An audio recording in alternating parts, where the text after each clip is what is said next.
In the headquarters of the United States and Russian Joint Control Commission in Korea, there was a meeting soon after the victory over Japan of officers of the two occupying forces. Japanese troops north of the 38th parallel had surrendered to Russia, while south of the parallel, the Japanese had surrendered to the Americans. The atmosphere was deceptively friendly, considering what was going to happen later in Korea. The United States considered the dividing line along the 38th parallel to be only a temporary military convenience, but the Russians had other ideas. After the Japanese surrender, American and Russian soldiers in the area near the parallel could be seen for a short time behaving like buddies. This sort of thing didn't last long, because the Russian command was about to turn the dividing line into a part of the Iron Curtain. 2 years of effort proved that agreement with Russia on Korea was impossible. In 1947, the United States referred the whole problem to the United Nations. The response to the American action was that the General Assembly established a commission to supervise free elections in all of Korea. But the Russians had no intention of allowing such free elections in North Korea. In South Korea, the people turned out in great numbers when the elections were held in 1948. While Russia was setting up a communist regime in North Korea, these South Koreans were forming a constitutional republic and choosing a president. To this government, the United States soon turned over control of our occupied zone. American forces then began their withdrawal. By the middle of 1949, all had moved out except limited numbers for advice and observation. This meant that the Republic of Korea was going to have only a small army and a native constabulary, forces sufficient to keep order, but not to defend South Korea against military aggression on a large scale. By the middle of 1950, the North Koreans had a fully trained and equipped army. The Russians had seen to that. The day came when it was revealed what had all along been the communist plan, the invasion and seizure of South Korea. The invasion got underway on the morning of Sunday, June 25th, 1950. When they crossed the 38th parallel, the communist forces brought along artillery and tanks that had been supplied months before by the Russians. They began the invasion with 8 infantry divisions, 3 border constabulary brigades, and an armored brigade. The South Koreans fought back for a couple of days, and then their resistance collapsed.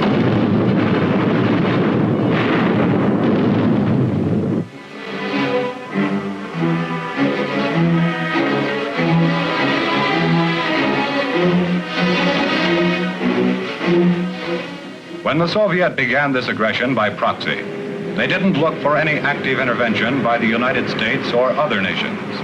That was the Reds' big mistake. From Washington, 2 days after the invasion began, came President Truman's order that American air and sea forces were to go to the help of South Korea. Aircraft of the United States Far East Air Forces were sent at once to operational bases.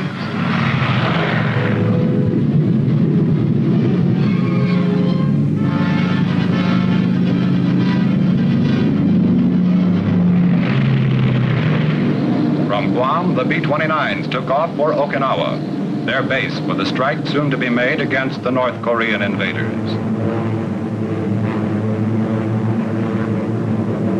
Several F-80 squadrons in Japan were moved to southern Japanese airfields in order to put them within range of targets in Korea.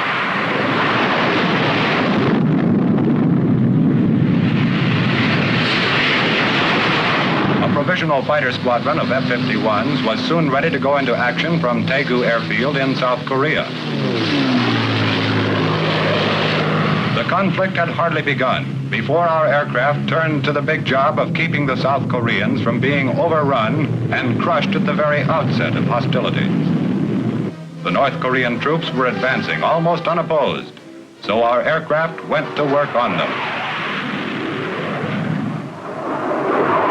At first, we put a lot of emphasis on ground support of the badly outnumbered defenders.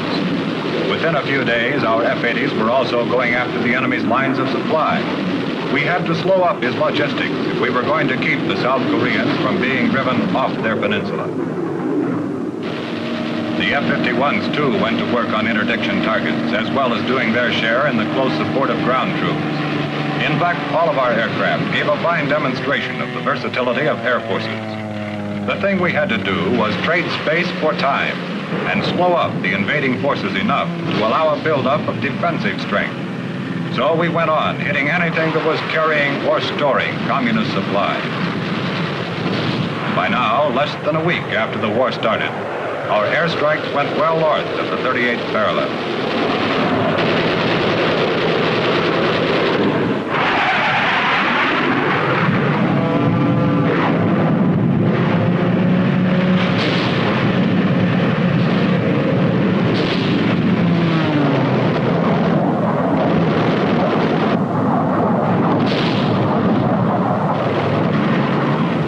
Communists had figured on having smoothly operating supply lines.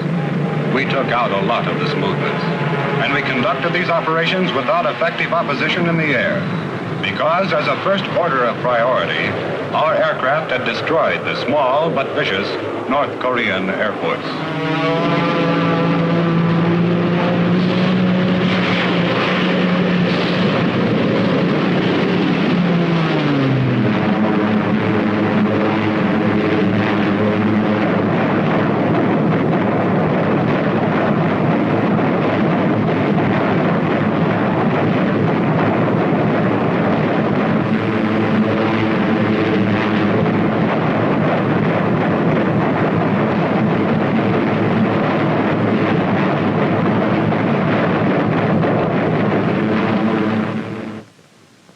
The hard-pressed South Koreans needed help on the ground. President Truman acted quickly. On June 30th, he ordered United States Army units into action. So here in Japan, troops of the 24th Division, part of our occupation forces, made ready to be flown to the Korean battle area in Air Force C-54s and C-47s. These were the first flights in what came to be the greatest combat airlift in history.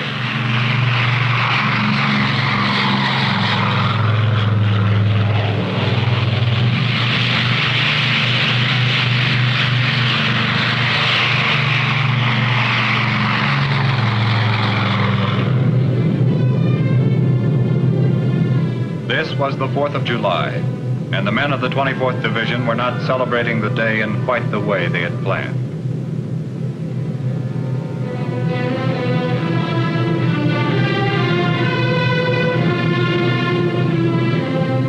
When the men of the 24th Division reached Korea, they were implementing the vote of the UN Security Council, which asked all member nations to help.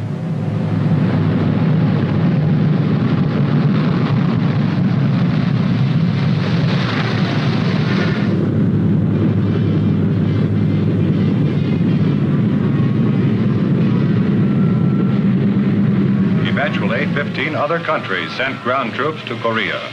But from the beginning, by far the largest share of the military burden was borne by the United States. The 24th Division troops were immediately sent to the battle line, not as a unit, but by the plane load. This was an emergency. The enemy had to be slowed up.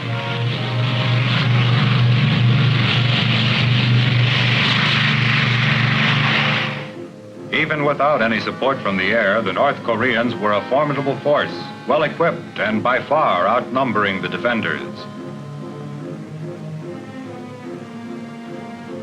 Piecemeal, the men of the 24th went up into the crumbling line. The enemy had a lot of firepower. They were a strong force, and the most our ground troops could hope for was a delaying action.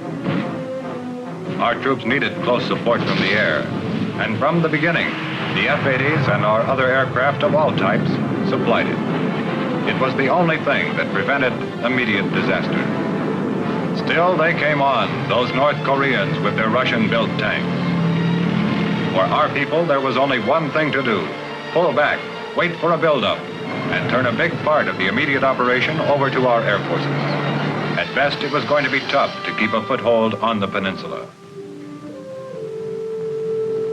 So our air forces became the only effective offensive weapon we had in this early phase of the war. For weeks, the chief emphasis was on close support of ground forces. Even the B-29s shared in this job, a new one for these big bombers. The rules had to be forgotten if the North Korean Army was to be held at all. The versatility of air forces was proved as never before. When the war was about a month old, we could divert the B-29s and other aircraft to more interdiction raids to keep the enemy's supply routes under attack. By this time, we were beginning to take care of the limited number of strategic targets in North Korea.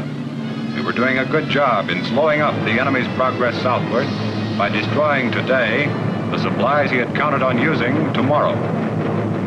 But it remained true for about 6 weeks that a major part of our air effort was still in close support.